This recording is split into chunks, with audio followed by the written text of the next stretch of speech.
I've got nothing to hide, so why should I care if Microsoft wants to collect data on me? This is the easiest and most common argument towards the issue of privacy in Windows 10, and maybe it's a valid point, or maybe not. Either way, it's better to know what you're jumping into before you accept it.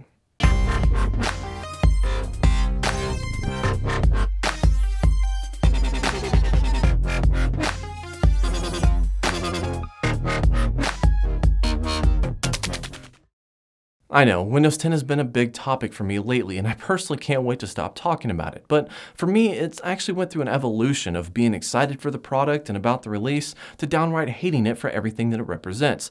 I think my less than glorious rant about it kind of proved that for me.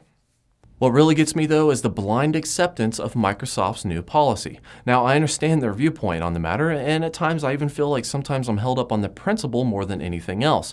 But I can't help but to think that people just accept it because they feel like it's just the way it is and there's nothing they can do about it. So what I've decided to do is outline some of the driving points behind the arguments against Microsoft's new data collection methods and highlight a few reasons as to why you should consider this an issue. First on my list is the argument of not having anything to hide, and actually I kind of agree with this. I fully understand the argument and understand why people say it. If we lived in a world where rights were stripped away from us and government or corporate spying was unavoidable, then this would make for a great statement of acceptance. But this is not North Korea, and well, we just don't have to accept it. So saying that you have nothing to hide and that you don't care if a corporation spies on you basically tells said corporation that you're willing to give up a small portion of your freedom. And that's where principle comes in.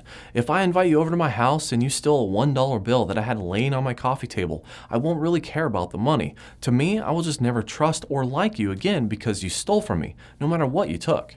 Imagine this. You're out in the world looking to rent an apartment for you and your spouse. The place you're in now works just fine, but you want something that looks a little bit newer. Let's say that the only apartment that you find in your preferred neighborhood is owned by a large corporation. Now, let's say that this apartment can only be rented through their advertisement discount program. In said program, you get a 30% discount on your monthly rent, but in exchange for this discount, you have to agree to allow cameras and microphones throughout your entire apartment. With this setup, they will see everything you do and hear everything you talk about, so they can slide personalized flyers and coupons under your door or in your mailbox every day. Upon accepting this, you'd agree to let them hear all your conversations about family or personal issues, business dealings, relationships, etc. On top of all that, they can see what you eat for dinner, the products you prefer to use, items that you shop for, or even the people that you have over to visit. They can even see what goes on in your bedroom and know about all your sexual activities and fantasies. Then they watch you in the shower. They see what products you use and what you use to wash with. All of this in the name of giving you a discount on your monthly rent in exchange for building an advertising profile on you and your family. I bet it sounds a little more intrusive now that you imagine somebody watching you all the time, right?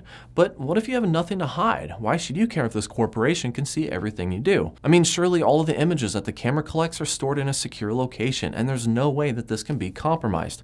There should be no possibility that a hacker will gain access to that database and download everything with the click of a button, right? Maybe you feel secure in knowing that the database of your sex videos with you and your spouse doesn't have your name attached to it. After all, your landlord told you that they only assign a random advertisement ID to everyone living on their property. That way, when they collect the data, it's not directly tied to any one person. You feel pretty good, right? But what if said hacker was looking for more than just sex videos? What if that hacker was looking for a video of you filling out your paperwork to file taxes?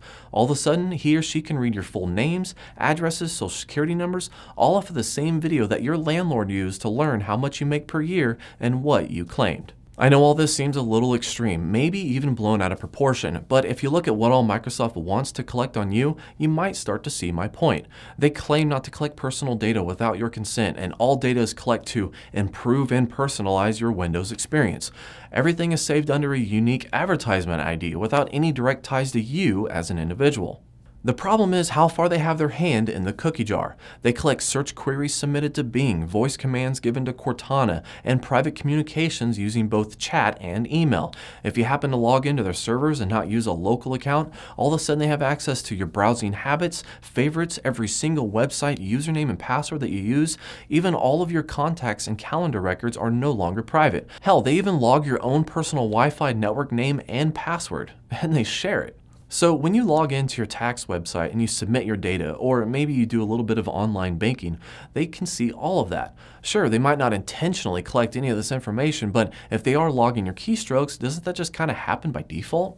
Of course, Microsoft takes the position of an innocent collector that only uses certain parts of what it collects to target you for ads, but everything from your website credentials to your own hard drive decryption key is stored on their servers. Think about this. If a government agency formally requested any and all information that Microsoft had on you, they would be required by law to hand everything over. In fact, they acknowledge working with government agencies when required. If they have the ability to combine all of your information in a nice package on demand for the government, then what's stopping a hacker from doing the same thing? I mean, being flooded with a constant flow of targeted ads is one thing, but having all your information stolen from you and stored in one place is a whole different story.